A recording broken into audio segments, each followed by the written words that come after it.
দেশের ফুটবলের জন্য আর কেউ ভাবে না, একমাত্র ইস্ট বেঙ্গলই ভাবে। হ্যাঁ, সেটা প্রমাণিত হয়ে গেল। কারণ ইস্ট বেঙ্গল চিঠি দিয়েছে প্রধানমন্ত্রীকে, প্রধানমন্ত্রী দপ্তরের সঙ্গে যোগাযোগ করার চেষ্টা করা হয়েছে। ইস্ট বেঙ্গলের প্রেসিডেন্ট চিঠি দিয়েছিলেন প্রধানমন্ত্রীকে যে ভারতীয় ফুটবলের যে অবস্থা তাতে আপনার অতি অবশ্যই হস্তক্ষেপ দরকার। আর তাহলেই ভারতীয় ফুটবলকে বাঁচানো সম্ভব। হ্যাঁ, এতে অবশ্য অনেকে অনেক কথা বলবেন যে এখন কেন এই এতদিন তো তৃণমূল করে বা রাজ্যের মুখ্যমন্ত্রী পায়ে পড়ার পরে এখন কেন প্রধানমন্ত্রী পায়ে পড়ছেন? দেখুন, এটা রাজনীতির বিষয় নয়। ফলত এটাকে রাজনীতিতে ঢোকাবেন না বা রাজনৈতিক অ্যাঙ্গেল দেওয়ার চেষ্টা করবেন না।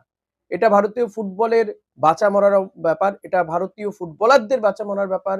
ভারতীয় ফুটবলের সঙ্গে যে সমস্ত কোম্পানি, যে সমস্ত আ সাপোর্ট স্টাফরা রয়েছেন তাদের ব্যাপার, কর্মীদের ব্যাপার। এবং অতি অবশ্য ক্লাবগুলোর ভবিষ্যৎ, ক্লাবগুলোর বেঁচে থাকা, মরে যাওয়ার ব্যাপার জড়িত রয়েছে।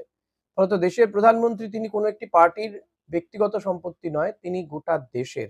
তাই যেকোনো ক্লাব, যেকোনো ব্যক্তি প্রধানমন্ত্রীকে চিঠি দিতে পারেন, তার হস্তক্ষেপ দাবি করতে পারেন। এটার মধ্যে কোথাও কোনো অন্যায় নেই। মিনার্ভার যিনি মালিক রঞ্জিত বাজাজ, আপনারা শুনেছেন নিশ্চয়ই অনেকে যে রঞ্জিত বাজাজও কিন্তু বলছেন যে ভারতীয় ফুটবলকে বাঁচিয়ে দিল ইস্ট বেঙ্গল। হ্যাঁ, ইস্ট বেঙ্গলেরই একটা পদক্ষেপে কিন্তু নড়ে চড়ে বসেছে কেন্দ্রীয় সরকার এবং তারা গতকাল তাদের হয়ে সলিসিটর জেনারেল তুষার মেহতা তিনি বলেছেন যে কেন্দ্রীয় সরকার গোটা বিষয়টির দিকে নজর রাখছে। আইএসএল হবেই, এতটা জোর দিয়ে বলেছেন যে আইএসএল হবেই, কিন্তু তার জন্য ২ সপ্তাহ সময় চাওয়া হয়েছে। গোটা বিষয়টি আরেকটু তারা বুঝে নিতে চান। কি ফরম্যাটে হবে সেটা বুঝে নিতে চান। আমি জানি না যে কিভাবে তারা করবেন, তার কোনো অ মানে রুট ম্যাপ আছে কিনা, দিক নির্দেশ আছে কিনা সেটা হয়তো এই ২ সপ্তাহের মধ্যে আলোচনা করে, আলাপ আলোচনা করে এআইএফএফ এর সঙ্গে কথা বলে আ ঠিক করবেন। যে সেক্ষেত্রে কোন কোম্পানি এটাকে পরিচালনা করবে, কারা দেখাবে, এই বিষয়গুলো ঠিক হবে। তবে একটা কোথাও গিয়ে তো আশ্বাস পাওয়া যাচ্ছে যে হ্যাঁ, আইএসএল হবে।